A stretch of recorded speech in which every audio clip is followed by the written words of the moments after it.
Eran cerca de las 2 de la mañana de una apacible noche del mes de mayo de 1991, cuando dos oficiales del Departamento de Policía de Milwaukee arribaron a las inmediaciones de los departamentos Oxford, situados en el número 924 norte de la calle 25, para atender una llamada de emergencia al 911. Una inquilina del edificio llamada Sandra Smith y su prima Nicolette Childress, ambas de 18 años de edad, reportaron un extraño incidente que acababan de presenciar. Las dos jóvenes vieron salir corriendo del edificio a un chico de descendencia asiática, desnudo, con las manos esposadas, aterrado, balbuceando un inteligible llamado de ayuda. Los oficiales se dispusieron a verificar la denuncia cuando recibieron el reporte de una unidad de paramédicos que había localizado al muchacho. Después de cubrirlo con una manta y estabilizarlo, los paramédicos cedieron la custodia del chico a los oficiales, quienes regresaron con él a los departamentos Oxford. Tocaron la puerta del apartamento 213, el lugar donde el chico salió huyendo. Abrió la puerta un hombre joven de cabello rubio, de aspecto agradable y educado, quien se alegró al ver de regreso al chico. Aclaró a los policías que era su pareja sentimental y que tenía 19 años. Se disculpó por las molestias que había causado, pues acostumbraba a beber y solía perder el control de sus acciones. Cuando los oficiales preguntaron sobre las esposas, el hombre rubio sonrió tímidamente y explicó que estaban jugando. Los oficiales echaron un vistazo a la sala del departamento sin que pudieran percatarse de nada anormal. El lugar se encontraba bien arreglado a pesar de que olía mal. Junto al sofá vieron las ropas de Conerak y unas fotos donde el chico posaba en lencería de color negro. Tal vez incómodos por la escena, los dos oficiales aceptaron las disculpas del hombre rubio y decidieron pasar por alto el incidente, advirtiéndole que en lo futuro debían cuidar su comportamiento. Dejaron al joven sentado en el sofá y se dispusieron a retirarse. El hombre rubio agradeció la comprensión de los uniformados, asegurándoles que no volverían a meterse en problemas, y cerró la puerta cuando salieron.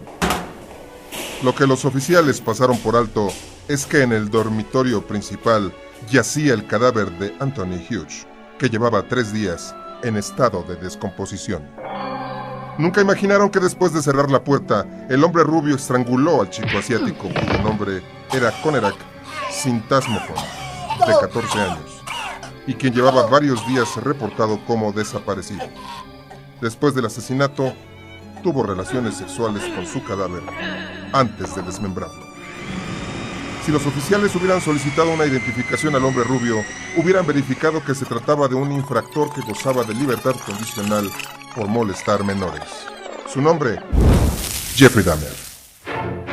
Las heridas pueden ser físicas o mentales, pero el crimen deja cicatrices en todo lo que toca.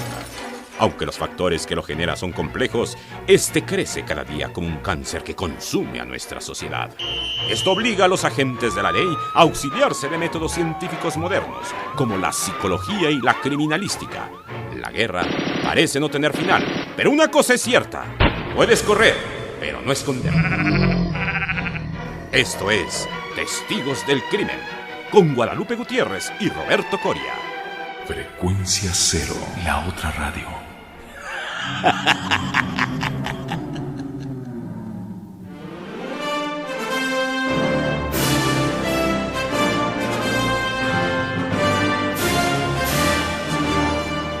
Y lo que estos dos policías ignoraban es que al cerrarse la puerta detrás de ellos, el hombre rubio iba a estrangular al chico de ascendencia asiática. Lo que ellos ignoraban es que detrás de esa puerta había una cantidad de horrores inimaginables que estaban esperando por salir a la opinión pública. Les damos la más cordial bienvenida, Guadalupe Gutiérrez y Roberto Coria. Esto es Testigos del Crimen. Y les recordamos que tenemos 2 vías de comunicación para que estén con nosotros. La primera de ellas, www.testigosdelcrimen.com, nuestra página web, donde pueden dejarnos mensajes, sugerencias, qué casos les gustaría que analizáramos. Y también tenemos un correo de voz que es el 2455-5099 y estamos muy contentos de tenerlos nuevamente con nosotros escuchándonos. Pues queda abierta esta vía de comunicación, y como ustedes acaban de escuchar en esta dramatización que preparamos para ustedes, el día de hoy hablaremos acerca de los asesinatos que cometió Jeffrey Dahmer, el famoso carnicero de Milwaukee, un hombre que pues cobró una gran notoriedad una vez que quedaron expuestos todos los terribles actos que realizaba en su departamento allá en Oxford Apartments en Milwaukee. Pero sobre todo los macabros hallazgos que se realizaron en torno a este caso, hablaremos después de una pausa. Si quieres descubrir al asesino, quédate con los testigos del crimen.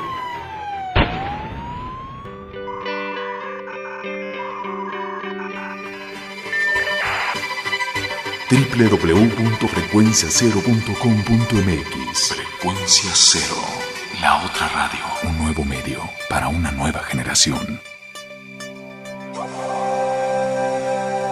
Si de pronto piensas que la vida se convierte en un laberinto, atrévete a fortalecer tus relaciones. noviazgo, pareja, matrimonio, comunicación, familia, desarrollo hijos y educación. Porque la familia es el sustento de la pertenencia y seguridad. Acércate a Formación Integral de la Familia en el 5295-2228. Juntos encontraremos las herramientas que necesitas para llegar a la solución. Continúa descubriendo pistas con los testigos del crimen.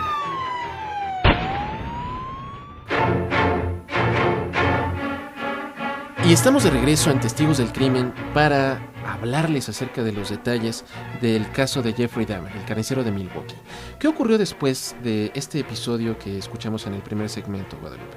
Bueno, que este es sumamente interesante y es antecedente de otro que ocurrió el 22 de julio de 1991, en donde un chico negro semidesnudo, casi desnudo, sale corriendo esposado, muy turbado, histérico. No sabía dónde estaba, sí, completamente aterrado.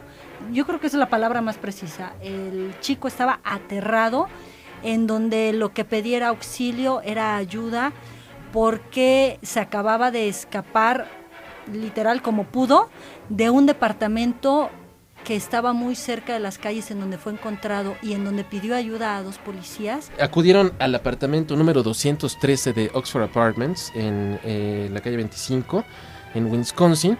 Este departamento era propiedad de un individuo llamado Jeffrey Dahmer. Sí, que además este chico era muy pulcro, muy amable aparentemente, o sea, amable, cortés, ¿no? Uh-huh. Tajante, etcétera, y sobre todo muy bien parecido, entonces no despertaba ninguna sospecha, ningún motivo de extrañeza acerca de su comportamiento. Y lo que le llamó la atención a los policías es que, bueno, Dahmer los recibió, les dijo que efectivamente que el chico Edwards era su pareja, que pues estaba tomado, que estaba drogado y que pues las esposas eran parte de sus juegos sexuales, era una pareja homosexual.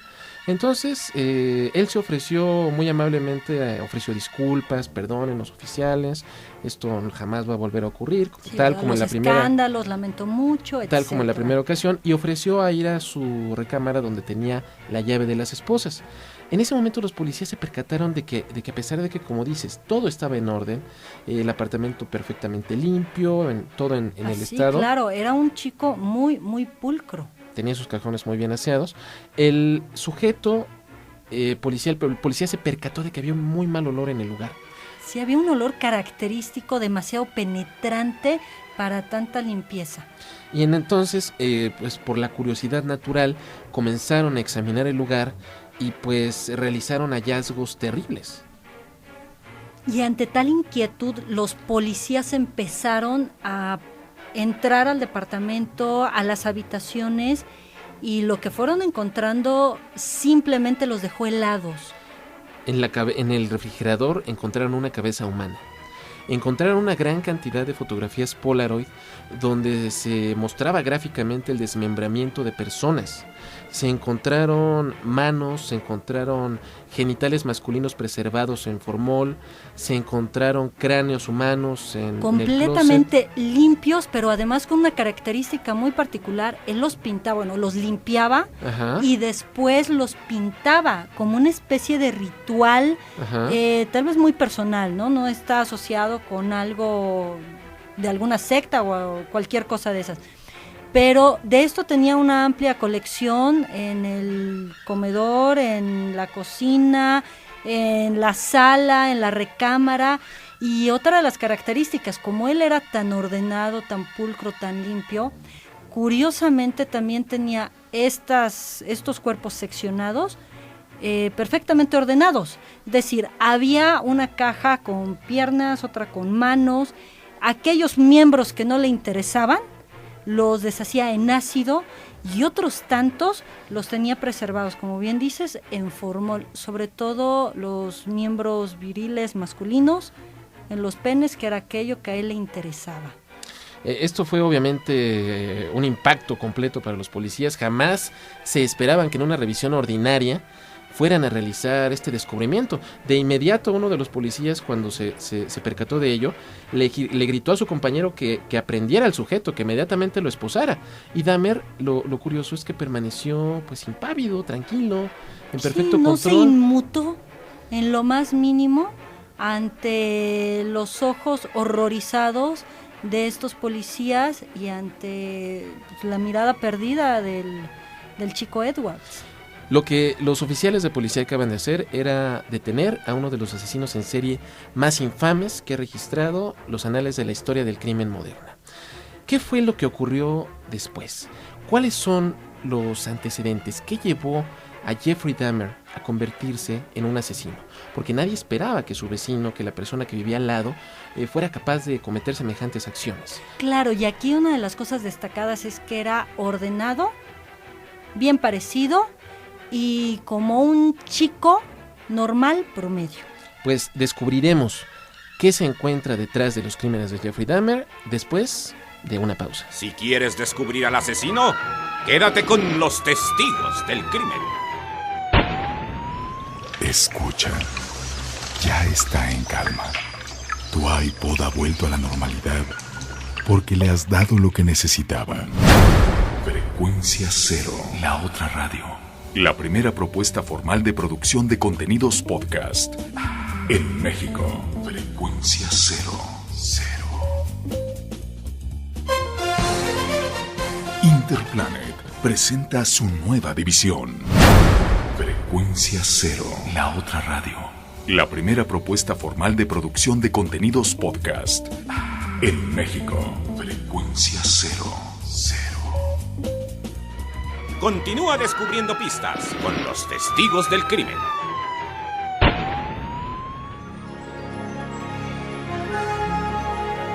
Bueno, ya estamos aquí de regreso, completamente impactados, anonadados, sorprendidos de lo que este individuo llegó a hacer y realizar. ¿Quién era Jeffrey Dahmer?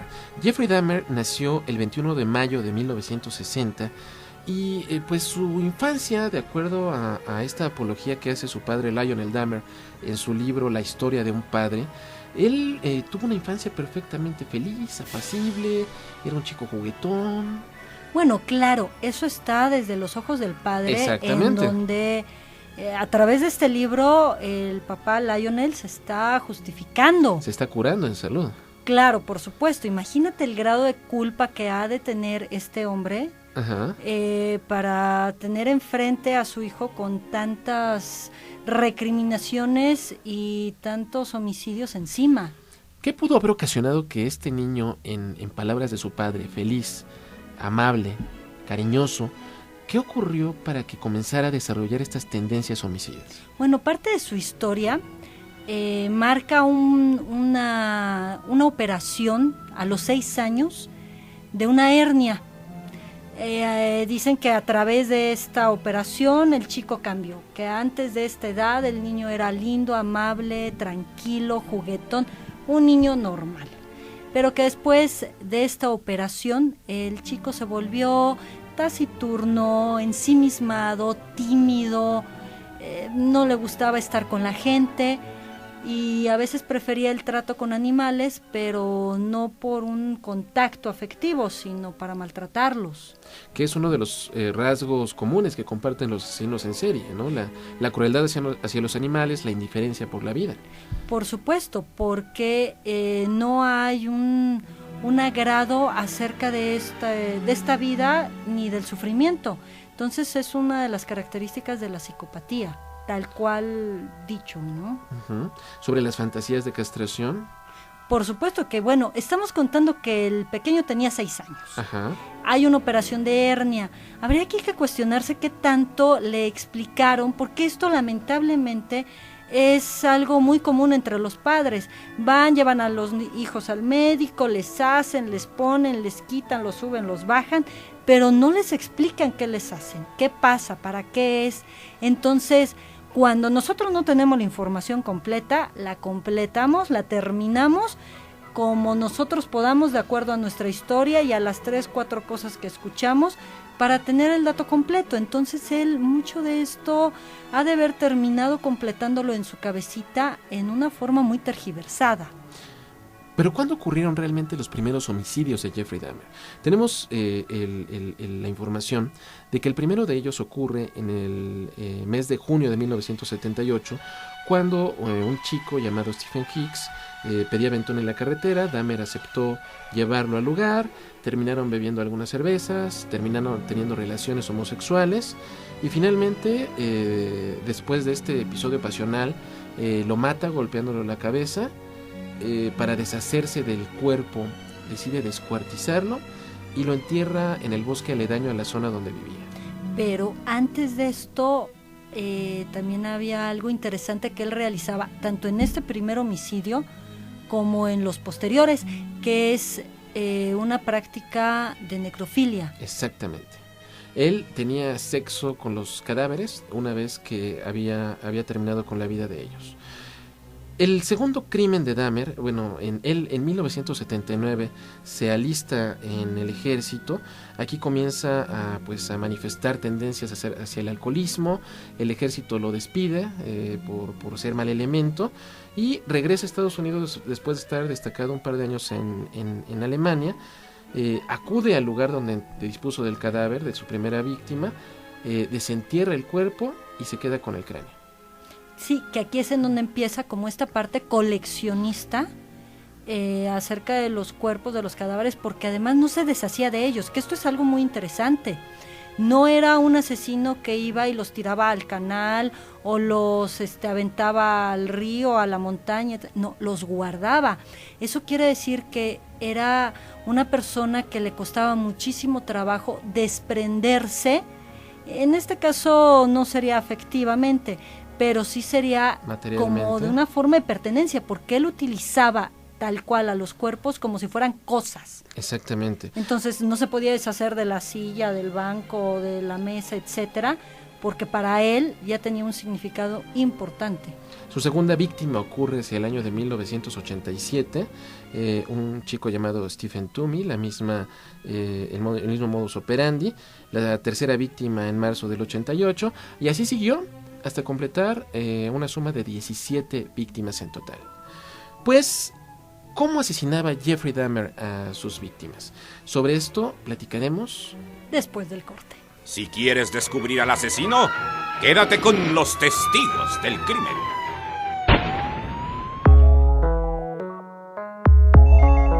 Llama a nuestro correo de voz 2455-5099. Frecuencia Cero, la otra radio. Porque la radio se está quedando sin oyentes. Para usted, amigo exigente, acostumbrado a la alta fidelidad y los buenos programas de radio, Frecuencia Cero le ofrece la solución que buscaba. Frecuencia Cero, la otra radio. Donde usted y su familia en todo momento podrán escuchar sus programas favoritos en cualquier reproductor de MP3. ¡Oye, hijo, ya deje ese aparato! ¡Suéltalo! Escúchelos ya, en el automóvil, hogar u oficina, incluso en un día de campo. Ya lo sabe, podcast La Otra Radio. Encuéntrelos en frecuenciacero.com.mx. ¡Hijo, ven acá, que te estoy hablando! ¡Apágale ese aparato! ¡Ven acá, pequeño demonio! Continúa descubriendo pistas con los testigos del crimen.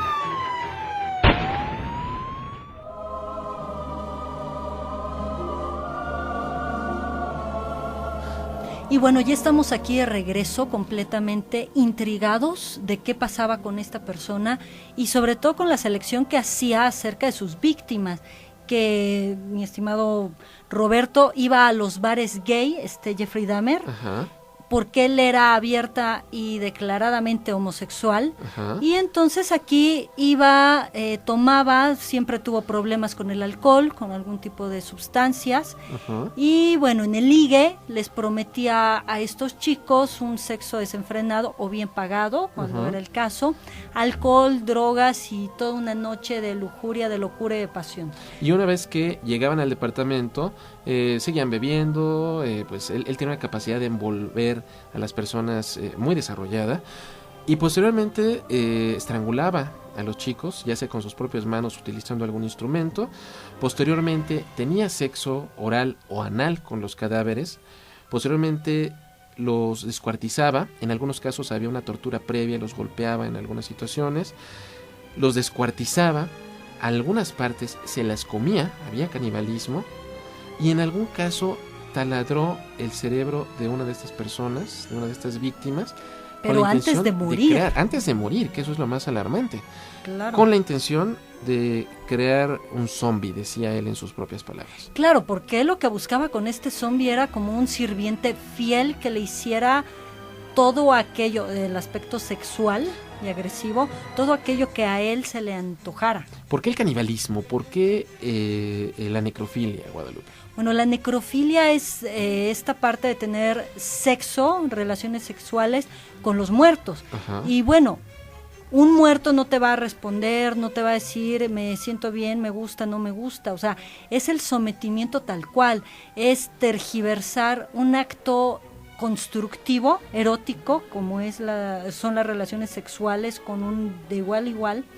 Y bueno, en la necrofilia es con alguien completamente anulado, sin vida, no puede contestar, no puede responder y está completamente sometido. Entonces, ahí hay una parte en donde él se puede sentir superior, pero también demuestra la dificultad para relacionarse a un nivel de igual a igual con una persona, ¿no?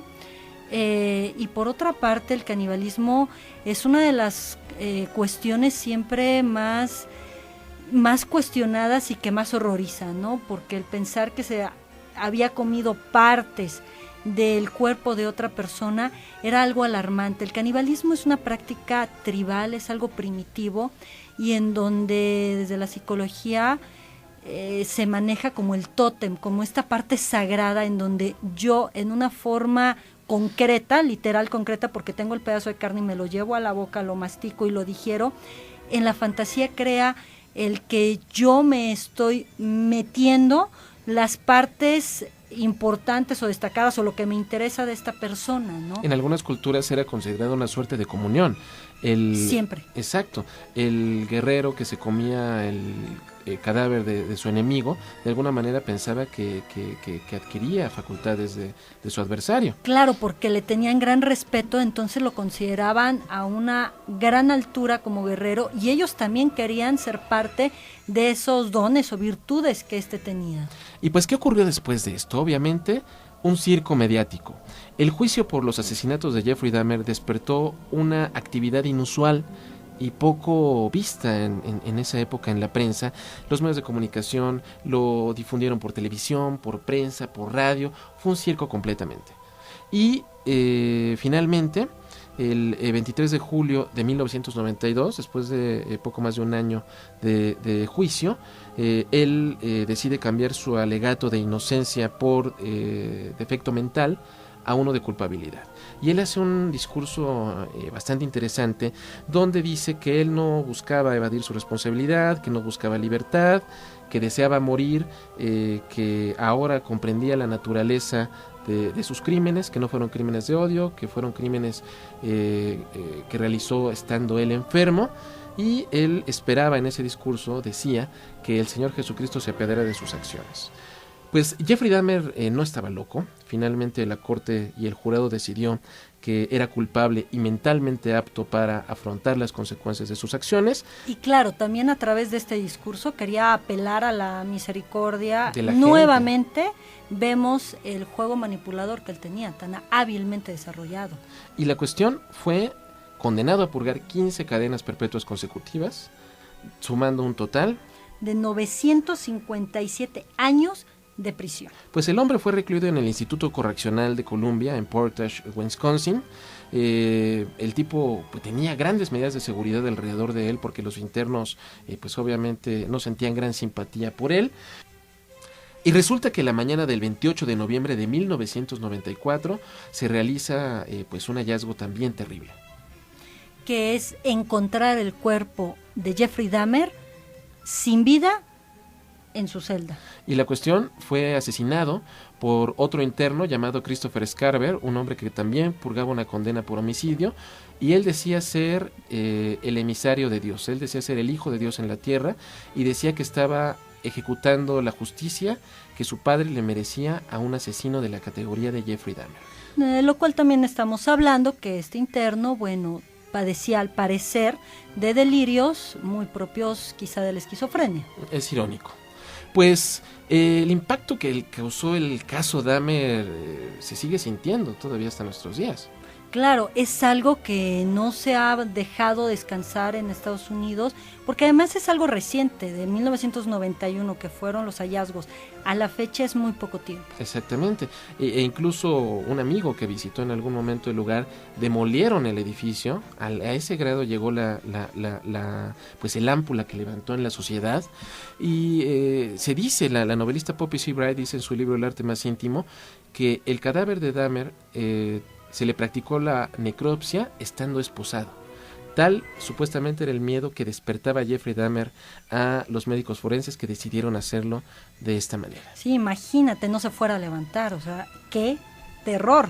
Y pues con esto terminamos este breve exposición sobre los homicidios de Jeffrey Dahmer, que es el carnicero de Milwaukee. Les damos las gracias por habernos acompañado y les recordemos que la próxima semana tendremos un nuevo tema y hablaremos acerca de Al Capone y la era de los grandes gángsters. Todos aquellos que se acuerden de Los Intocables tendrán muy en cuenta quién era Al Capone. Mil gracias, estuvimos con ustedes, Guadalupe Gutiérrez y Roberto Coria, testigos del crimen. Esto fue Testigos del Crimen con Guadalupe Gutiérrez y Roberto Coria. Mantente en contacto con nosotros en www.testigosdelcrimen.com o al teléfono 24 55 50 99. Testigos del Crimen, un programa más de Frecuencia Cero, la otra radio. Lo mejor de la radio en la palma de tu mano.